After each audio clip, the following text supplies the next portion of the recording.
The air in the makeshift mess hall on Kalo Atoll was a thick, unpalatable soup. It was a concoction of smells that clung to the back of the throat.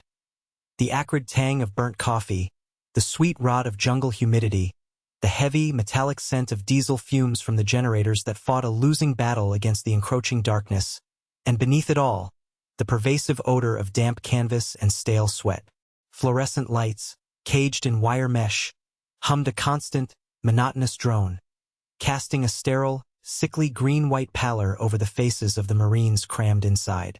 They were men carved from grit and salt, their faces maps of sun-baked deployments and hard-won experience, their laughter a rough, percussive sound that barely concealed the coiled tension of their posting at the edge of the world. Rain, a relentless, punishing torrent, hammered against the corrugated metal roof, a sound like a billion tiny fists trying to beat their way in. It was the start of the monsoon season, a time when the sky wept and the world turned to mud and misery. In a corner, away from the boisterous main tables, she sat alone. She was an anomaly, a misprinted character in a book written entirely in a different language. She wore a plain, gray, unmarked flight suit, devoid of rank, name tape, or squadron patch. It was functional but fit her in a way that suggested it was a borrowed uniform, not a second skin. Her frame was slight, almost bird-like, and when she moved, it was with a quiet economy that rendered her nearly invisible. Her hair was pulled back in a severe, functional knot, and her face, pale and unadorned, was dominated by a pair of clear, analytical eyes that seemed to miss nothing. They scanned the room not with curiosity, but with a kind of detached, clinical assessment, as if she were cataloging structural weaknesses in a building. In front of her sat a ruggedized tablet and a small, waterproof notebook, its pages filled with a dense, precise script and complex, esoteric diagrams. She did not eat. She did not drink. She observed. She recorded. And she existed in a bubble of profound silence that seemed to bend the noise of the room around her. To the Marines, she was a ghost, a rumor, a civilian contractor, or perhaps some egghead analyst from a three-letter agency sent to study them like insects in a jar. She had been on the atoll for 3 days and had spoken perhaps a dozen words in total. Gunnery Sergeant Rex Thorne, known universally as Gunny, was the antithesis of her silence. He was a creature of noise and mass, a walking, talking monument to the institutional culture of the United States Marine Corps. He stood 6'3", with a neck as thick as a piling and arms covered in a tapestry of faded tattoos that told the story of a life spent in harsh places. His face looked like it had been carved from naval tradition itself, all hard planes and grim purpose. Authority radiated from him like heat from a furnace, an aura earned not just by the chevrons on his collar but by the sheer, undeniable force of his presence. He held court at the center table, his voice a gravelly boom that easily cut through the din of the rain and the laughter of his men. He was telling a story, a familiar one, embellished with each retelling, about a bar fight in Okinawa. His Marines, young and eager, hung on every word, their faces a mixture of admiration and fear. Gunny Thorne was their anchor, their North Star, the living embodiment of the strength and certainty they all aspired to. And his world was one of clear lines, of black and white, of friend and foe, of the useful and the useless. His gaze, sweeping the room with the casual dominance of a predator surveying his territory, snagged on the quiet figure in the corner. It was not the first time he had noticed her, but tonight, fueled by cheap beer and the adulation of his subordinates, her silent, studious presence grated on him.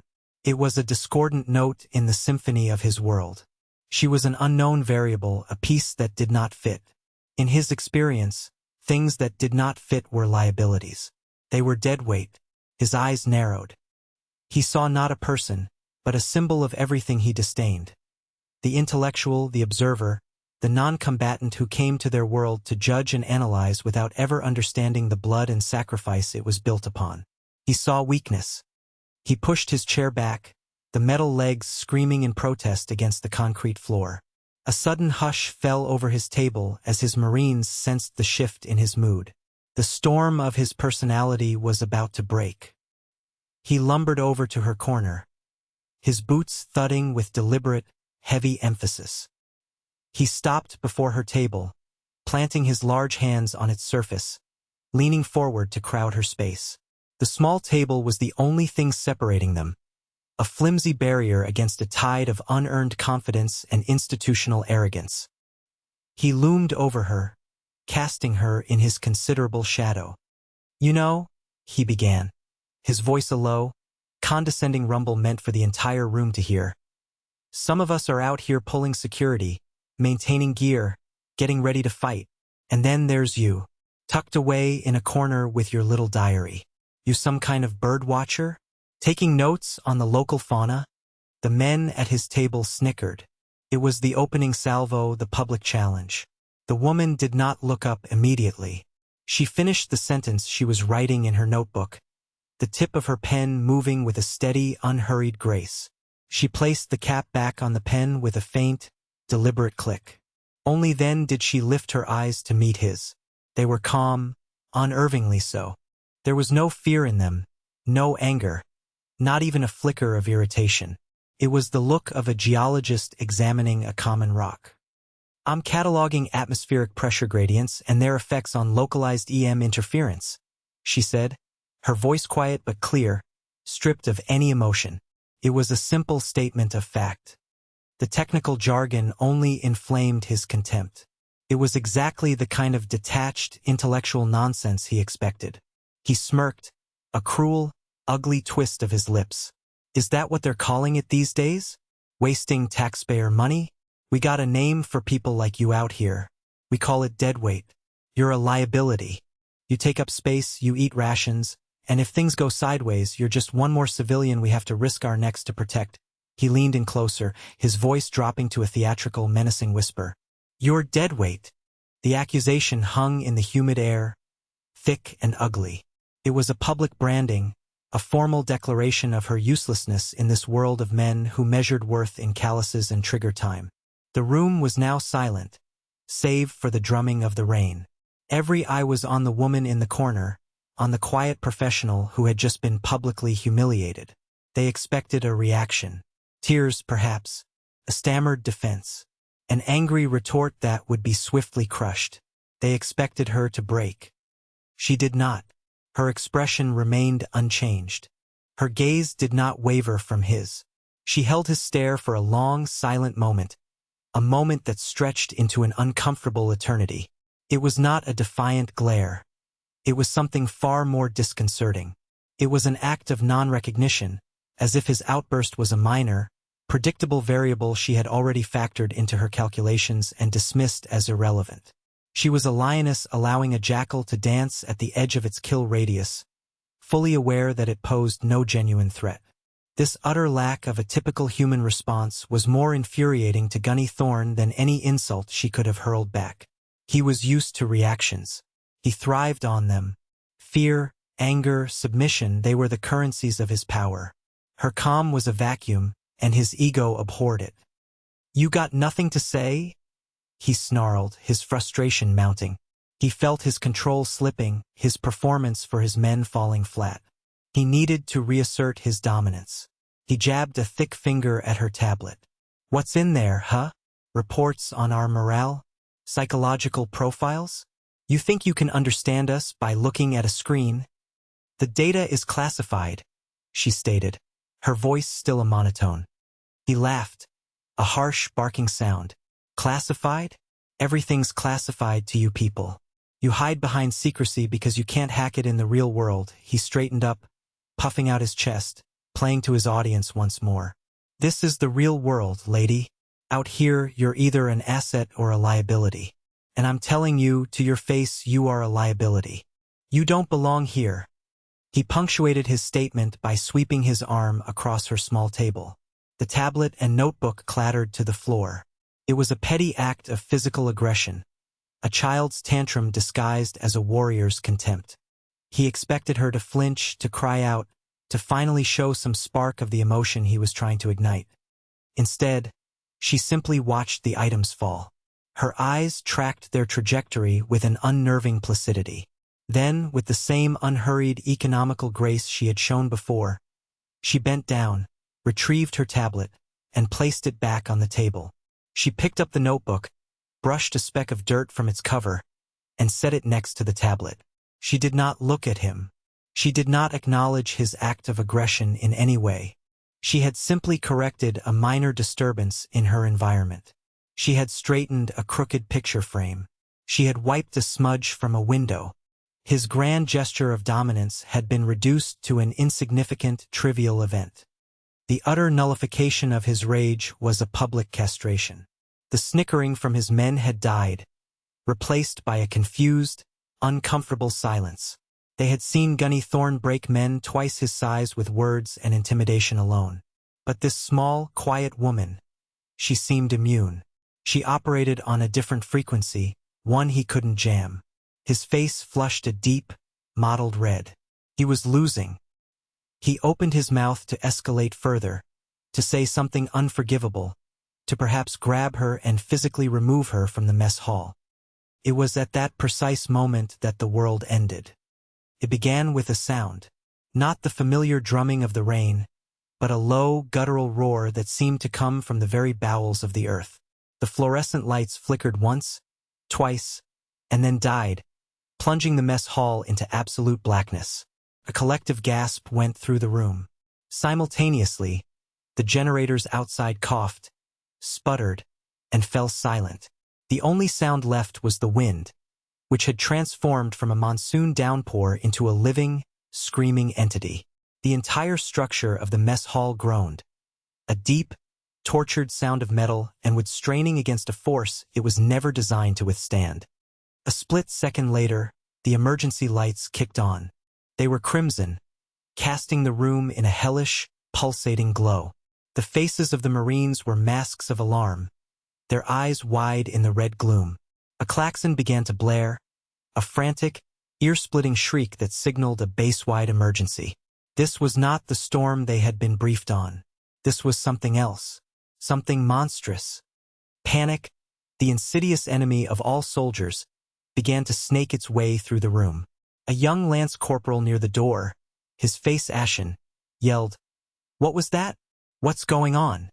Gunny Thorn, his personal conflict instantly forgotten, snapped back into his role as a leader. "Settle down," he boomed, his voice a rock in the sea of rising fear. "Everyone, stay put. We wait for orders." He moved toward the communications rack in the corner, his training taking over. But his authority, so absolute just moments before, now seemed thin, brittle. His orders were based on a protocol that was clearly insufficient for the unfolding crisis. He was shouting into a hurricane. The main door to the mess hall, a heavy steel fire door, was suddenly ripped from its hinges as if by a giant hand. It flew across the room, a deadly metal discus, and embedded itself in the far wall with a deafening clang. Wind and water exploded into the space, a horizontal deluge that knocked men from their feet. The roar of the typhoon was now inside with them, a physical presence that stole the air from their lungs. It was a Category 5 super typhoon, and it had arrived 6 hours ahead of schedule with a fury that defied all meteorological predictions. Chaos erupted. Men were shouting, scrambling for cover, their training momentarily washed away by the primal fear of a collapsing shelter. Gunny Thorn was yelling orders, but they were lost in the maelstrom.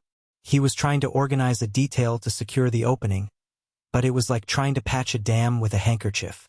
The base commander's voice crackled over the emergency comms, but it was garbled, broken, laced with a panic he was failing to conceal. The conventional authority on Kalo Atoll was failing. The system was breaking down. And in the corner, amidst the screaming wind and the panicked shouts, the woman who was Deadweight began to move. The shift was breathtaking. The stillness that had defined her evaporated, replaced by a terrifying, fluid purpose. She rose from her chair not in a scramble, but in a single, controlled motion, like a predator uncoiling. The chaos of the room seemed to slow down around her, the panicked movements of the Marines appearing clumsy and inefficient next to the sheer economy of her actions. Her face, previously a placid mask, was now alight with an intense, focused energy. Her eyes, once detached, now burned with a cold, blue fire of absolute concentration. She was no longer observing. She was commanding. She strode to the center of the room, her small frame cutting through the wind and spray as if it were a minor inconvenience. She vaulted onto a table, her movements precise and athletic, giving her a vantage point over the panicked men. And then she spoke. Her voice was not loud. It did not boom like gunny thorns, but it cut through the roar of the storm and the klaxon's shriek with the impossible clarity of a surgeon's scalpel. It was a voice accustomed to being obeyed without question. Silence! The word was a physical blow. The panicked shouting subsided, replaced by stunned confusion. Every eye in the red-lit room turned to her, this small, unknown woman standing on a table, radiating an aura of authority more potent and real than anything they had ever witnessed. She pointed a steady hand at a group of terrified Marines huddled near the ruined doorway. "You four, grab that table. Brace it diagonally against the frame. Use the wreckage of the door as a secondary wedge. Go now." Her orders were not suggestions. They were complex, specific, and delivered with a certainty that left no room for hesitation. The 4 Marines, including the lance corporal who had cried out in fear, scrambled to obey, their panic replaced by the simple, comforting clarity of having a mission. Her eyes swept the room, her mind a supercomputer processing dozens of variables at once. She pointed to Gunny Thorne, who stood frozen, his mouth agape, his own authority utterly eclipsed.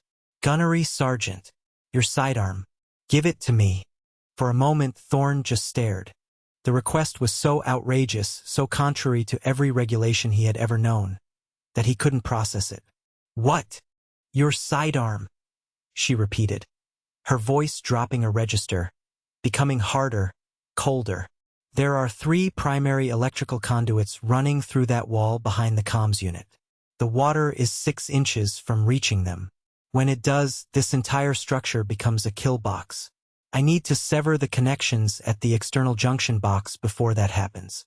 I will use your weapon to shatter the lock. Now!" The sheer technical specificity of her command, the immediate and terrifyingly plausible diagnosis of a threat no one else had even considered, broke through his shock. He fumbled for his holster, his hands clumsy, and handed his M9 pistol up to her. She took it, her hand surprisingly steady. She checked the chamber, dropped the magazine to confirm it was loaded, and slammed it back into place with a practiced efficiency that was utterly at odds with her civilian appearance. The entire action took less than 2 seconds. She turned her attention to the rest of the room. The primary hangar, Hangar 4, houses the Chimera system. The storm models I was running indicated a 47% chance of catastrophic structural failure at wind speeds exceeding 180 knots. We are currently experiencing gusts of 19 or 5. The hangar's emergency blast doors will have sealed, but the roof is vulnerable to torsional shear. If the roof fails, the system is compromised. That is a strategic failure state we will not permit. She spoke a foreign language of expertise. Torsional shear. Strategic failure state. Chimera system. These were not the words of an analyst. They were the words of a creator, a master of the domain. The Marines, Gunny Thorne included, were now just silent, awestruck spectators. They were witnessing a masterclass in crisis management so far beyond their comprehension that all they could do was watch. She was not leading them. She was operating on a plane of existence they didn't even know existed. She leaped from the table, landing lightly on her feet. "I need 2 volunteers," she said, her voice calm as she strode towards the breached doorway, the heavy pistol held at a low ready. "The path to the junction box and then to Hangar 4 will be treacherous. I need one to carry a plasma cutter from the maintenance locker and another to carry emergency sealant and patch kits. You will follow my instructions without deviation. Your survival depends on it." Before anyone else could react, 2 of Gunny Thorne's best men, a hard-bitten sergeant and a wiry corporal, stepped forward. Their faces were grim, but their eyes shone with a new kind of faith. They had seen real command, and they were ready to follow it into the heart of the storm. The woman gave them a curt nod, a gesture of approval that felt more valuable than a medal. She glanced back at Gunny Thorne, who was still standing, dumbfounded, in the middle of the room. "Gunnery Sergeant, you have command here.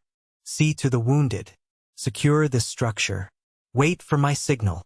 She didn't wait for a response. She turned and plunged into the screaming chaos of the typhoon, her 2 chosen Marines following her like acolytes. Gunny Thorne watched her go, a small, gray figure swallowed by the wind and the rain. He looked down at his empty holster, then around at the mess hall, where men were now working with a desperate, unified purpose, following the orders she had left them with. He, Gunnery Sergeant Rex Thorne, the alpha male, the undisputed king of this small world, had been reduced to a bystander in his own story. The Deadweight had just saved all their lives and was now on her way to save the entire mission. And he did not even know her name. The eye of the storm passed over Kalo Atoll 2 hours later.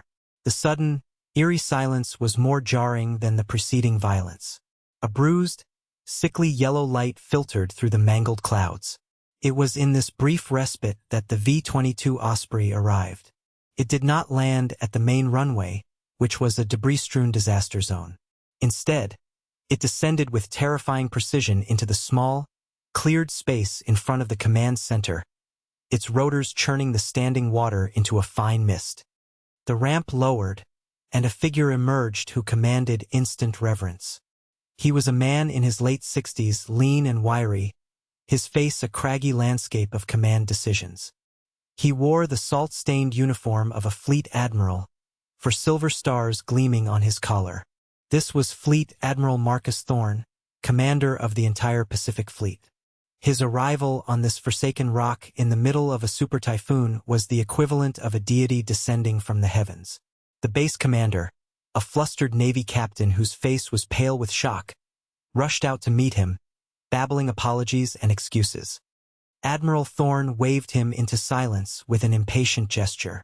His eyes, the color of a stormy sea, scanned the wreckage of the base with a grim, calculating expression. "Report," he said, his voice a quiet rasp that carried more weight than a shout. "Sir, the storm was... It was worse than forecast," the captain stammered. "Comms are down. Hangar 4 took a direct hit. We have multiple casualties." The Admiral's gaze sharpened, cutting the captain off. "Hangar 4, what is the status of the Chimera?" We don't know, sir. The hangar is sealed, and we can't get inside. The external damage is extensive." Just then, a small, mud-caked group emerged from the direction of the damaged hangar. In the lead was the woman in the gray flight suit, her face streaked with grease and rain, her hair plastered to her skull. The M9 pistol was tucked securely into her belt. She was followed by the 2 equally battered Marines, who carried the depleted plasma cutter and empty sealant canisters like holy relics. They walked with the exhausted gait of soldiers who had just returned from a brutal battle.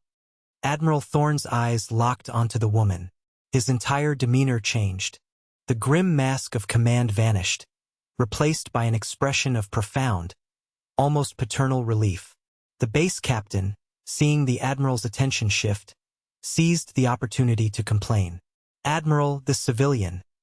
She has been countermanding my orders. She took a service weapon from one of my Marines." Admiral Thorne did not seem to hear him. He took 2 quick strides forward, closing the distance with the woman. He stopped directly in front of her. The base captain, Gunny Thorne, who had just arrived on the scene with an injury report, and every other officer and Marine present watched, confused. They expected the Admiral to reprimand this rogue civilian, to put her in her place. Instead, Fleet Admiral Marcus Thorne, commander of the most powerful naval force on the planet, drew himself up to his full height. His back went ramrod straight. He raised his hand to his brow in the sharpest, most respectful salute they had ever witnessed. In the dead, eerie silence of the typhoon's eye, his voice rang out, imbued with a reverence that bordered on awe. "Dr. Vance, thank God. I was told you were on site. Report." The base captain froze mid-sentence. Gunny Thorne felt the blood drain from his face. Dr. Vance? The name meant nothing to them, but the Admiral's reaction, the sheer, unadulterated deference, was a thunderclap that reordered their universe. The woman, Dr. Vance, returned the Admiral's gaze. She did not return the salute. A civilian would not. Instead, she gave a slight, weary nod. Admiral, the Chimera is secure. The primary cooling system was compromised by a roof breach. We rerouted the secondary and tertiary conduits and used the emergency battery reserves to create a stable cryogenic stasis. The core is safe, but we were 30 seconds from a total loss. The hangar is compromised, but the asset is viable. It will need to be moved to a secure facility for full diagnostics. She delivered the report with the same clinical, emotionless precision she had used to describe atmospheric pressure gradients hours earlier. The Admiral listened, his expression a mixture of relief and fury.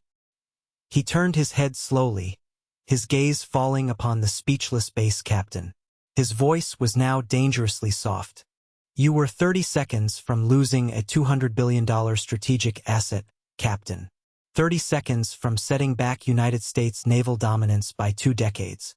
And your primary concern was that the one person on this entire island capable of saving it was countermanding your orders.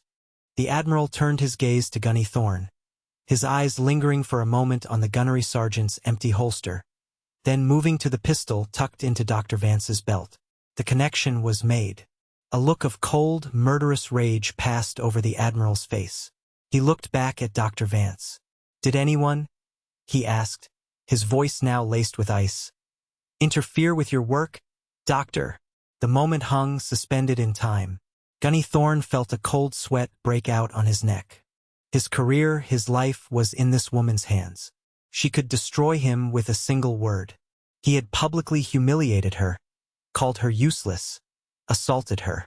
By every law of human nature, she should have taken her revenge. Dr. Elara Vance looked at Gunny Thorne. Her expression was unreadable. She held his gaze for a long moment, the same way she had in the mess hall. Then she turned back to the Admiral. Everyone performed their duties adequately once the situation was clarified, Admiral. Gunnery Sergeant Thorne and his men provided invaluable assistance in securing the mess hall and seeing to the wounded. It was not a lie, but it was not the whole truth. It was a pardon, a quiet, clinical, and utterly devastating act of mercy. She had not saved him out of kindness. She had dismissed him as a threat, reframing his earlier behavior as a correctable error in judgment, not a personal slight. In that moment, Gunny Thorne felt smaller and more thoroughly humbled than if she had demanded a court-martial. The Admiral, a man who understood power in all its forms, recognized the gesture for what it was. He nodded slowly. I see. He turned to his aide. Get me a full list of this command's leadership. Now he then turned back to the base captain, his face a mask of cold fury. Captain, you are relieved of command. Report to my aide. You will be confined to quarters pending a full inquiry. He then looked directly at Gunny Thorne. Gunnery Sergeant, you will report to Dr. Vance. You are assigned to her personal security and logistics detail for the duration of her time here. Your sole function is to ensure she has whatever she needs, whenever she needs it. You will not leave her side. Is that understood? Yes, Admiral, Gunny Thorne croaked, his voice barely a whisper. The Admiral finally allowed himself a moment to study Dr. Vance more closely, taking in her exhausted, battered state. Elara, he said, his tone softening to one of genuine concern. Are you all right? I'm operational, Marcus, she replied, a flicker of dry wit in her otherwise exhausted voice. The use of his first name was the final, devastating blow to the old reality. The base personnel, who had watched this entire exchange in stunned silence, finally understood. This was not just a high-ranking civilian. This was someone who spoke to a fleet admiral as an equal. The narrator's voice would later fill in the gaps for the audience, explaining what the stunned Marines could only guess at. Dr. Elara Vance, a civilian prodigy who had earned her PhD in quantum engineering and theoretical physics at age 19. Recruited by a black-budget DARPA project, she became the chief architect of the Chimera project, a revolutionary new naval warfare system so advanced it was spoken of only in whispers. She was not military. but she held a unique civilian rank with protocol authority that, in matters concerning her creation, superseded anyone and everyone. She was a living legend, a ghost in the machine who rarely left her laboratory. Her presence on this remote atoll meant that the final, most critical phase of testing was underway. She was not an observer. She was the architect, checking the foundations of her cathedral before it was revealed to the world. Later that evening, after the initial chaos had subsided and a semblance of order had been restored, Vance found Gunny Thorne supervising a work detail clearing debris near the damaged hangar. She walked up to him, and he immediately stiffened, dropping the piece of twisted metal he was holding and snapping to a rigid position of attention. "Gunnery Sergeant," she said, her voice back to its quiet, neutral tone. "Ma'am," he replied, his eyes fixed on a point somewhere over her shoulder, unable to meet her gaze. "Your assessment of me in the mess hall was not entirely incorrect," she began, and Thorne flinched, bracing for the verbal blow he knew he deserved. "From your perspective, based on the data available to you, I was an anomaly, an unsecured variable, potential liability. Your mistake was not in the assessment, but in the execution. You chose public confrontation over quiet observation. You allowed your emotional bias to override your tactical judgment." She was not scolding him. She was dissecting him. She was giving him an after-action report on his own failure, her voice as clinical as if she were discussing a faulty circuit board.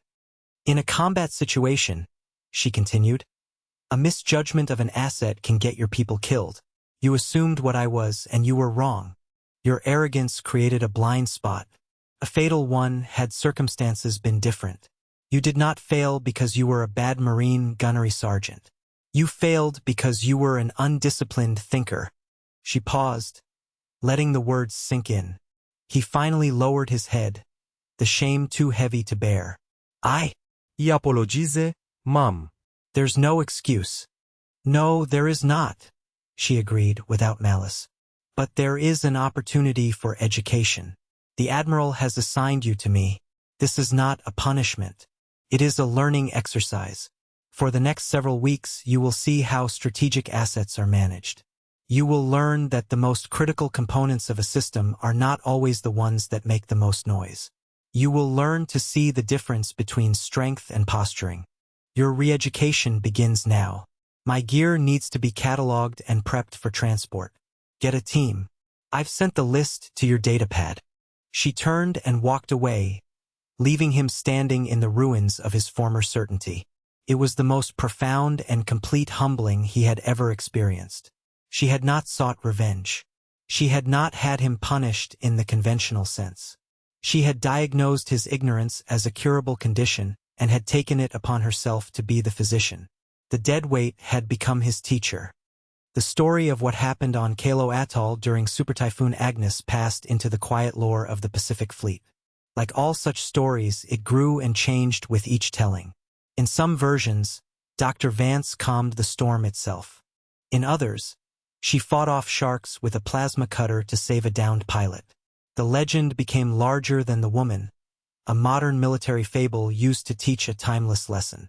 It was a story told in hushed tones in the training rooms at Quantico and in the wardrooms of aircraft carriers plying the dark waters of the world. It was a reminder that the battlefield had changed, and the nature of the warrior had changed with it.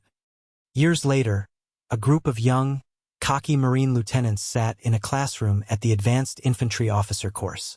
They were the best of the best, the future leaders of the Corps, and they were full of the unshakable confidence that only youth and rigorous training can provide. Their instructor was a man they all looked up to, a master gunnery sergeant renowned for his wisdom and his almost zen-like calm. He was an older man now, his once imposing frame softened by time, but his eyes held a depth that commanded instant respect. It was Rex Thorne. He stood before his class, a faint, knowing smile on his face. "Gentlemen," he said, his voice a quiet rumble. "Today we are going to talk about threat assessment. We're going to talk about how to tell the difference between a weapon and a target. But first, I'm going to tell you a story about a typhoon, a cup of coffee, and the quietest, most dangerous person I ever met. and he would tell them his story. He would tell it without ego, without shame. He would paint a vivid picture of his own arrogance, his own monumental failure of judgment. He used his own humiliation as his most effective teaching tool. He taught them that the loudest voice in the room is often the most insecure. He taught them that true strength doesn't need to advertise. He taught them to look past the uniform, past the gender, past the rank, and to assess the person based on their actions, on their competence. His final lesson was always the same. Your greatest enemy, he would tell the young officers, his gaze sweeping over their eager faces, is not the one across the battlefield. It is your own certainty. It is the assumption that you know who is valuable and who is not. I once called the most important person in the Pacific Theater Deadweight to her face. She never raised her voice. She never had to. She simply did her job, and in doing so, she dismantled my entire worldview. She taught me that substance will always triumph over style. Let your actions be your argument. The rest is just noise. The story, then, is not truly about a super typhoon or a secret weapon. It is about a fundamental truth, one that echoes from the battlefield to the boardroom, from the schoolyard to the halls of power. It is the story of quiet competence in a world that too often rewards loud mediocrity.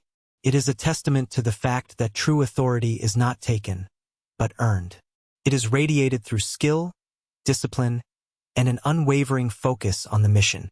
It is a moral whispered on the wind, a lesson learned in the heart of a storm. Do not judge by appearances, for the most unassuming vessel may carry the most potent cargo. Strength is not the ability to shout down your enemies. It is the quiet confidence of knowing you are right, and the discipline to prove it not with words, but with deeds that change the world. The quiet professionals, the hidden masters, they are everywhere. They are the architects of our reality, the silent guardians of our progress. They seek no applause. They require no recognition. They ask only to be allowed to do the work. And woe to the arrogant fool who mistakes their silence for weakness.